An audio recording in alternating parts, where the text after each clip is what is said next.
Hi everybody, and welcome back to the Cook's Companion Recipe of the Week. I am Nadine Hughes, albeit a slightly casual Nadine Hughes today, but I'm here to talk to you about my recipe of the week. And we're actually not going to be doing recipes this week, we're going to be talking about recipes.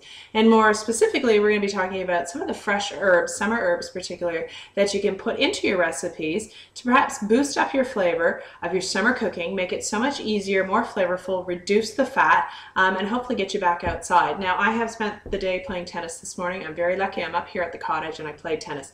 I'm not taking this hat off because not only do I have boat hair, I also have tennis hair. But I'm going to talk to you about herbs, as I said. And I really wanted to shoot this outside, and I'm a bit bummed that I couldn't, but the contrast wasn't working because it's an incredibly sunny day out there.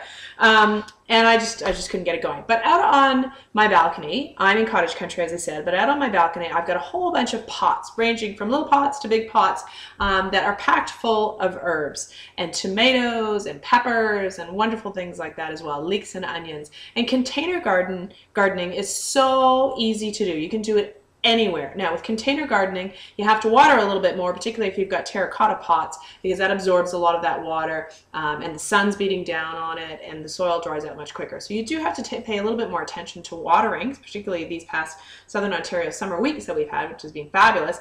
But it's a great way to sort of save money, because you're not buying supermarket prices herbs, you're doing your own, and also it's quick and easy and it's always on your hands. So let's talk some herbs. So I said to you, I've got out there some Ontario tomatoes, cherry tomatoes, and regular tomatoes that are green. They're coming close. And so we'll probably have those in a couple of weeks and we'll do some great tomato recipes. But what I have out there is I have some yellow peppers. They're coming along nicely. But again, I want to use my garden, but here it is July the 14th. And what I'm using a lot of are the herbs.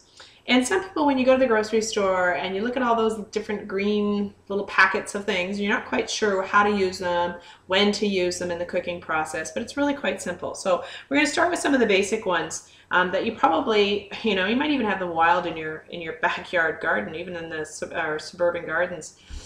Chives. Chives, you can get them in garlic chives, regular chives. So easy to grow. They'll keep coming back year after year after year. These are just regular chives.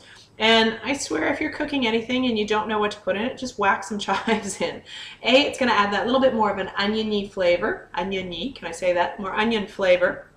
As well, it looks pretty. So great as a garnish as well. Really inexpensive, and they'll just keep multiplying and multiplying all summer long. So chives are great. Great even to have in the winter time in a little pot on your kitchen windowsill.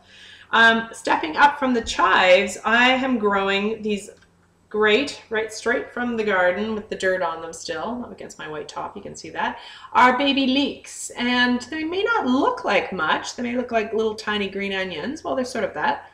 They smell unbelievable, fabulous. And what I'm going to do with these is I'm going to clean them off, and I'm going to get rid of the roots, obviously, and a little bit of the green top. And I'm going to saute them in a little bit of butter and some salt. When I put them on top of a steak, they would be fabulous. Little baby sauteed leeks. Don't cut them up small. I'm going to cut them in probably maybe 2-inch pieces. And if there's some bigger ones, better, because you want them a little bit thicker, maybe about your baby pinky size thickness. These have got a little way to go, but they're really sweet and decadent and lovely with a little bit of butter and salt. But you could use these as you do chives or green onions or anything like that as well. Simple, easy to do, and again, in a container. The other one that I wanted to show you, really simple, which probably most of you have, is Italian parsley or flat leaf parsley. Very simple and easy to do, a little bit stronger than the curly parsley, I find. I have a tendency to cook more with the flat leaf and maybe decorate more as far as on the plate with the regular curly parsley. But I really like the Italian parsley. Parsley you can put into anything, stews, stuff, chicken, in the cavity of the chicken, put it on chopped eggs, put it on, sprinkle it over top of salads, anything that you want. Really hearty, and you can add parsley at any time during the cooking process. We'll talk a little bit more about some that you can't, but because it's a pretty hearty herb, you can add it at any time.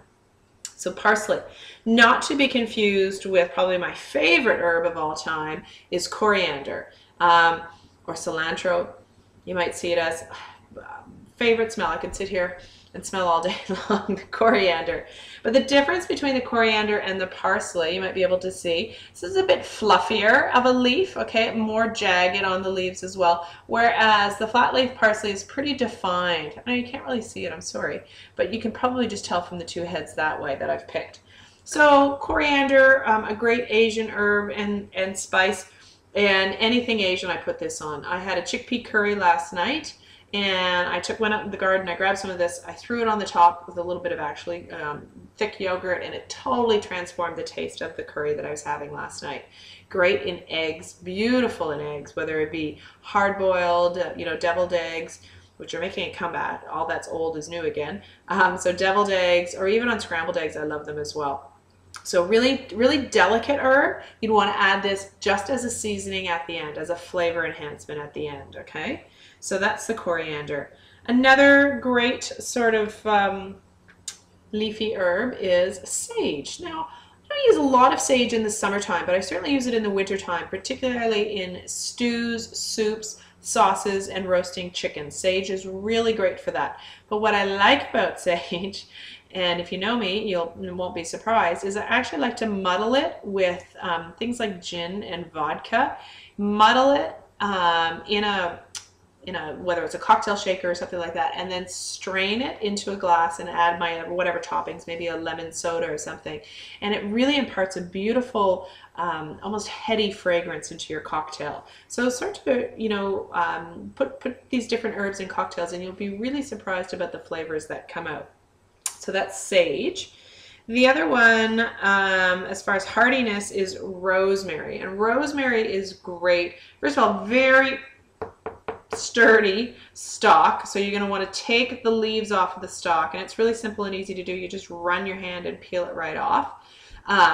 Very fragrant, very strong. You don't need a lot of it. I often, if I'm roasting potatoes, I'll just take the whole stalk like this, throw it into the potatoes with a little bit of olive oil, salt, pepper, put them in the oven, and this will impart the flavor without having to have a really strong sort of biting into the rosemary later on, but you can put it in as well.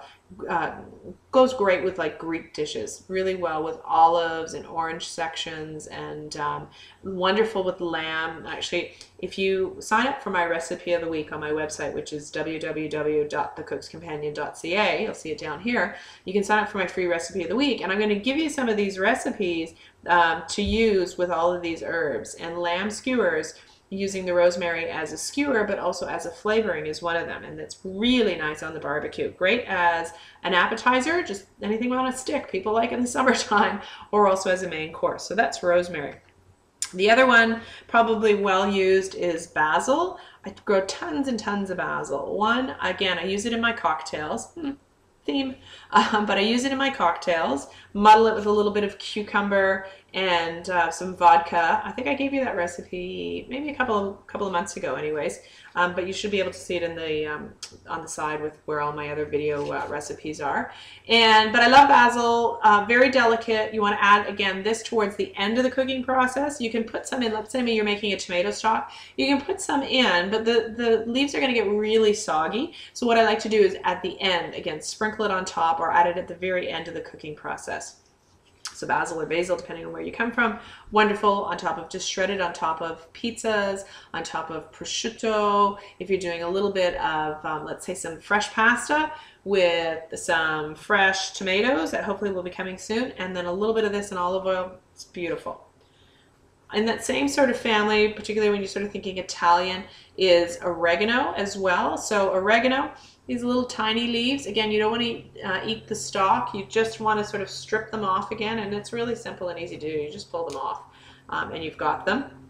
And you can spread them into soups, sauces, again, beautiful in pastas. Love them in salads, like chickpea salad, cucumber salad. Oregano gives a really nice flavor.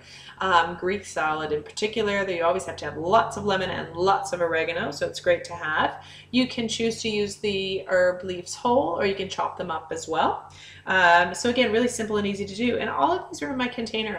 So I think I have 1, 2, 3, 4 containers out there.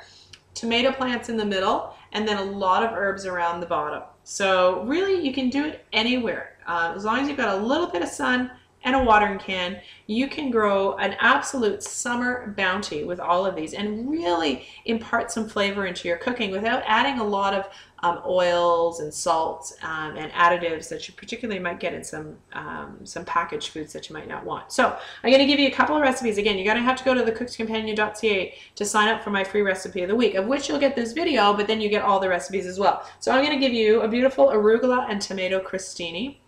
It uses basil and fresh Ontario tomatoes, so great one to have in your repertoire as a little nibble with a cocktail in the summer.